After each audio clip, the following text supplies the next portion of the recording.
السلام عليكم ورحمة الله تعالى وبركاته. مرحبا بكم البنات في قناتكم تدابير ام وائل. ان شاء الله تشوفوا هذا لا فيديو وانتم تكونوا في احسن الاحوال يا رب وبالصحة عواشركم. كما على بالكم العيد ما بقالوش بزاف، ان شاء الله تعيدوا بالصحة والهنا. اليوم حبيت نقترح عليكم هذه البقلاوه اللي كنت نزلت فيديو قصير من قبل، بصح طولت عليكم باش ننزل الفيديو، اسمحوا لي كان عندي ظروف ما قدرتش ننزل الفيديو تمتم. المهم هذه البقلاوه اللي مازال ما خدمش البقلاوه، هذه البقلاوه حتسهل لك بزاف بزاف بزاف، هايله بدون آلة توريق. كل المقادير وطريقه التحضير ان شاء الله تبقاو معايا للاخير باش تستفادوا من هذا الفيديو. عندنا هنايا 5 كيلات تاع الفرينه، كل وحده تعبر الفرينه على حسب الكيله تاعها. انا عندنا 5 كيلات فرينه، السادسه نديروها نص فرينه ونص مايزينا. هذه البقلاوه راح تجي بزاف بنينه وتجي مقرمشه وتجي معسله للقلب، تجي ما شاء الله. هذه البقلاوه كان يديروها امهاتنا زمان، يديروها بدون آلة التوريق وسهله في الخدمه تاعها. ان شاء الله اللي مازال ما بداتش البقلاوه تاعها تبعني ودير هذه البقلاوه تسيها، راح تخرج لها ما شاء الله. ما تنساوش تدعمونا باللايك وتدعمونا بالاشتراك باش توصل القناه لاكبر عدد من المشاهده. كما قلت لكم قبل، الكيله السادسه نديرو نص فرينه ونص مايزينا ونخلطوا المكونات مع بعض. كان اللي يتسائل يقولك على دارت المايزينا هنا راح تمدلها هذيك القرمشه وتجي خفيفه، تجي ما شاء الله. ونكيلو بنفس العبر اللي كيلنا به الفرينه، نكيلو به السمن يكون ذايب ما يكونش سخون بزاف. نضيفه للخليط كما راكم تلاحظوا ونخلط المكونات مليح حتى نتحصل على فرينه تكون مرمله. تبسيها مليح البقلاوه تاعك راح تجي مليحه والعجينه راح تجي ما شاء الله. ما لازمش تخلي فيها هذوك الحبيبات، لازم نمحوهم مليح بيدينا. بهذه الطريقه ديري الكف على الكف، تمحي الفرينه تاعك كما راكي تشوفي باش تتخلصي كامل من هذوك لي كريمو او الحبيبات.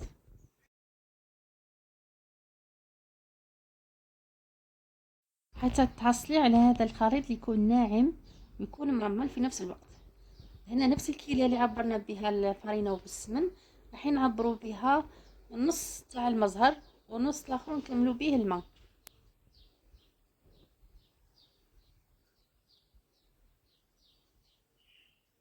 نديروا فيها الرشه تاع الملح، نخلطوا مليح باش يذوب لنا هذاك الملح باش ما يبقاش في العجينه.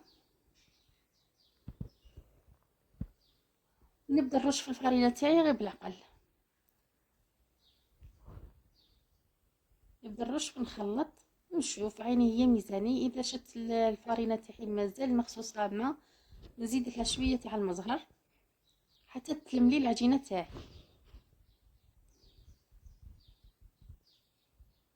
هنا اذا عندك البيترا تقدري تستعملي البيترا، انا حبيت نخدمها بيديا على جال الناس اللي ما عندهاش بيترا.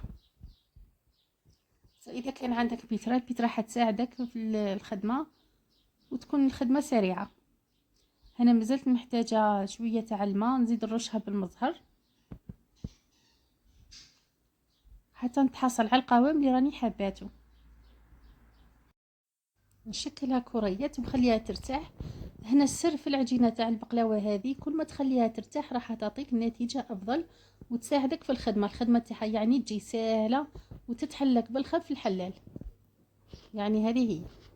نروحوا للحشو تاعنا كما راكم تشوفوا. هنايا الحشو، عندي هنايا الحشو نتاع الكاوكاو. هنا كل وحده ومقدورها، تقدري تالي يقدر يحشيها بالجوز باللوز، حنا نقدروا غير على الكاوكاو الحمد لله على ما ربي، الحمد لله يا ربي. نديروا له زوج مغارف ربعه تاع السكر، نديروا له قرفه، رشه تاع قرفه واللافاني. اللي حاب يستعمل لافاني ليكيد وكل اللي يحب يستعمل لافاني تاع الغبره، انا استعملت ليكيد. ونديروا لها 4 مغارف تاع السمن يكون ذايب. السمن هنا الدور تاعو يخلي الحشو تاعنا يخليها طري وما ييبسش.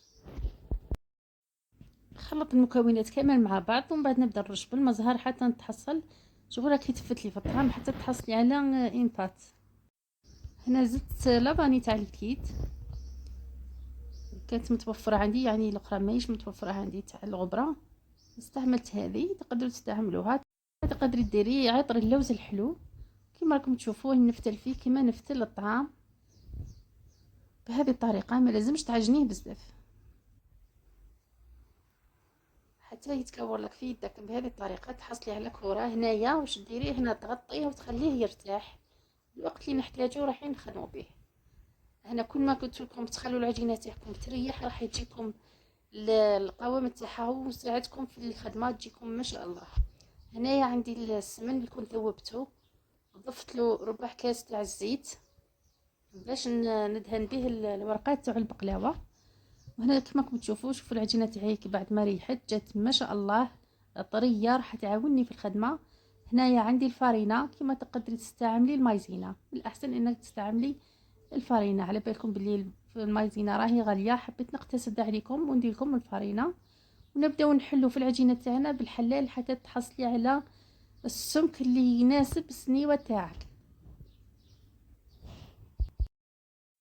وهنا من بعد ما حليتها مليح كما راكم تشوفوا على الشكل المستطيل، انا السنيوه تاعي مستطيله كما راكم تلاحظوا. قديت عليها جاتني سواسبه، يعني كما راكم تلاحظوا. الورق ندهن السنيوه تاعي بالسمن. هذه الخطوه ضروريه لازم ديريها باش ما تلصقش معك من بعد العجينه تاعك والبقلاوه تاعك في السنيوه. يعني كما راكم تلاحظوا امامكم، شوفوا الورقه الاولى تاع العجينه تاع البقلاوه اللي حنحطوها في الطبقه الاولى. كما راكم تلاحظوا شوفوا كي جات خفيفه وساعدتني بالخف وتحطت لي في السنيوه.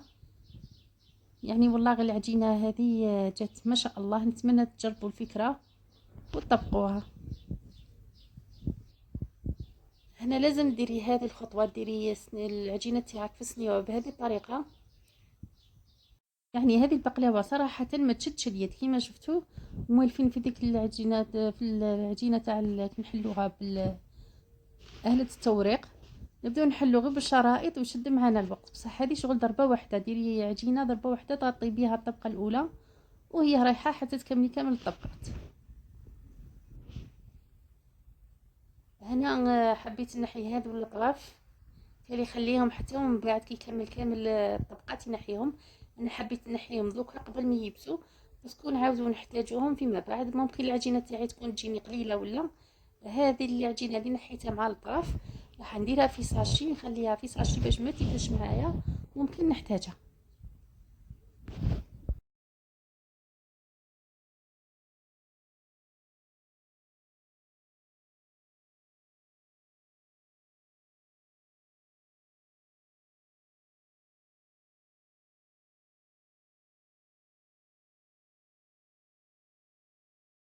هنا نحكم بانس، لازم هذه الخطوه ديريها، باسكو اذا ما درتيش هذه الخطوه ومشيتي من على الطبقه تاعك الاولى وحطيتي العجينه ديريكت فوق الاخر راح تجيك البقلاوه تاعك ما تجيش مرقه.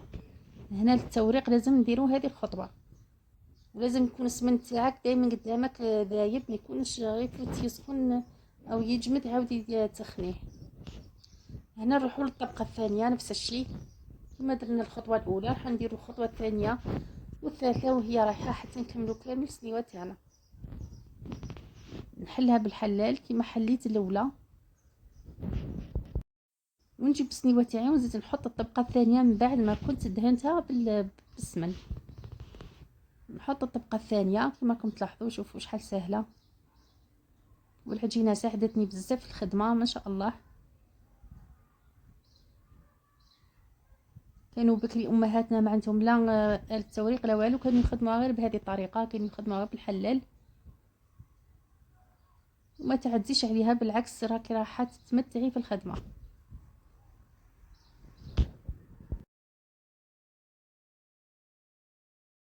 وبلا ما ننساو نحو هذو الاطراف قبل ما يبسوا معنا، نلمهم ونديرهم في ساشي باش ما تيبش معنا العجينه. اونكا تكون خاصتنا العجينه ولا تحبي تزيني بها مع تالي ولا ديريو بها وردات، ولا حتى انك تقدري تستعمليها ديريها في اللي بقات لك هذه العجينه تقدري ديري بها الخشخاش. ولا تقدري ديريها قريبش للسهرة، المهم ما ترميهاش. وبلا ما ننساو في كل طبقة لازم ندهنوا العجينة تاعنا بالزبدة او بالسمن يكون دايب. بهذه الطريقة رايحين نكملوا كامل الخطوات اللي بقاو معانا بنفس الطريقة. يعني هنايا في الطبقة الاولى رانا رايحين نديروا 6 طبقات او 5 طبقات باش نحطوا الحشو تاعنا. يعني نفس الطريقة راح نكملوا بها. انا نكمل لها ومن بعد نعاود نرجع لكم باسكو ما نقدرش نكمل معاكم كامل الطبقات، الفيديو راح يجيكم طويل وراح تملوا منه. وهنا من بعد ما كملت 6 طبقات تاعي كما راكم تلاحظوا جبت الحشو من بعد ما خليته يريح. شوفوا كيفاش جا، كما راكم تشوفوا ما يجيش معجن. نعاود نمشيه كامل على العجينه كما راكم تلاحظوا بهذه الطريقه. لازم يجي متساوي، ما تجيش طبقه جهه عاليه على جهه باش تجيكم البقلاوه كامل متساويه. ونمشيها مليح كما راكم تشوفوا. وانا نحب نفكركم دائما كي تكونوا تخدموا في حاجه كيما هكا تكون طويله شويه ما تنساوش تتذكروا الاذكار وتستغفروا وتصلوا على سيدنا محمد عليه الصلاه والسلام، هكا باش تكون خدمتك ممتعه اكثر واكثر. هنا من بعد ما درت الحشو هنا كنت فتحت 7 طبقات، ما حبيتش نصورهم معكم بس راح يجيكم الفيديو طويل. نفس الطريقه اللي درناها من قبل بعد ما غطينا بالحشو ب7 طبقات. هنايا نجيبوا الطابع تاع المقروط ونبداو نشكلوا في البقلاوه تاعنا. انايا هنايا كنت رايحه نستعمل الطابع تاع المقروط ومن بعد بطلت باسكو هذا الطابع فيه ديفو، فيه حبه كبيره على حبه، تفكرت باللي ما يصلحش عاودته بالمسطره. يعني بالافضل تستعملي بالمسطره. واذا كان عندك الطابع تاع المقروط يكونوا حباته متساويين استعمليه.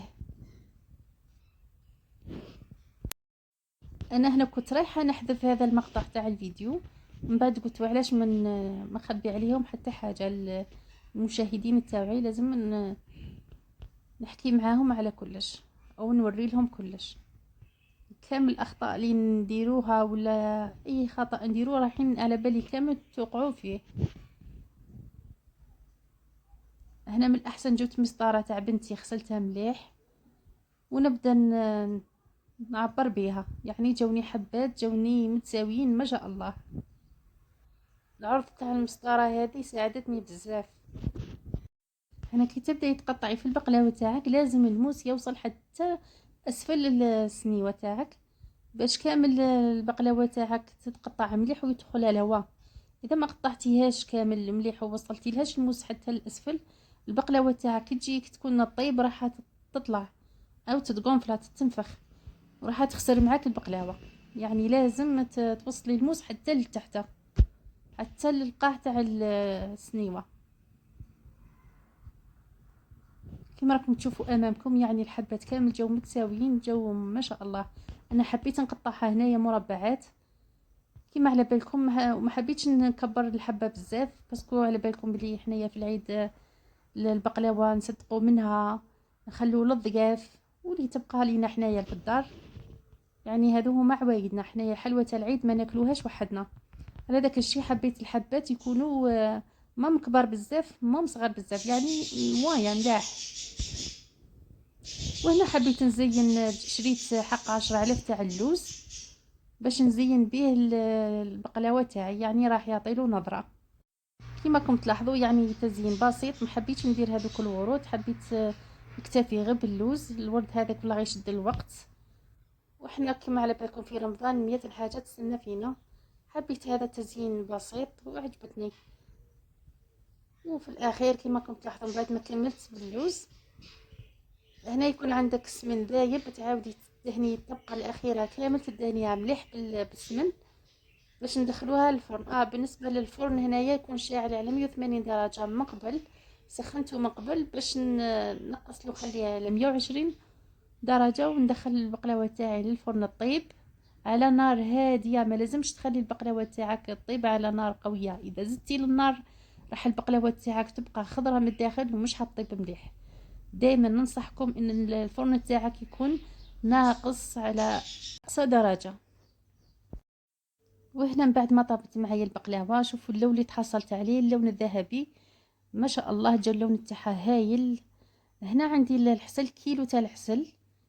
هنا كيلو تاع العسل هذا حطيته فوق النار قد ما رخى روحو شويه او ترخى شويه، ضفت له ربع الكاس تاع المزهر، ونسقي به البقلاوه، نسقي به البقلاوه تاعي مادامها سخونه، وخليها تبات ليله كامله باش نعاود نقطعها ونديرها في الكيسات. لازم تخليها تبات باش تشرب لك كامل هذاك العسل. واللي ما زالت ما خدمتش البقلاوه تاع العيد، ان شاء الله تجرب هذه الوصفه، ستكون يعني طريقه سهله كما شدتوا، ما شدتش معايا الوقت بزاف، والنتيجه روعه. ان شاء الله تجربوا الوصفه. وفي الختام بقى لي غير نقول لكم دمتم في رعايه الله وحفظه، ودمتم سالمين، كل عام وانتم بالف خير.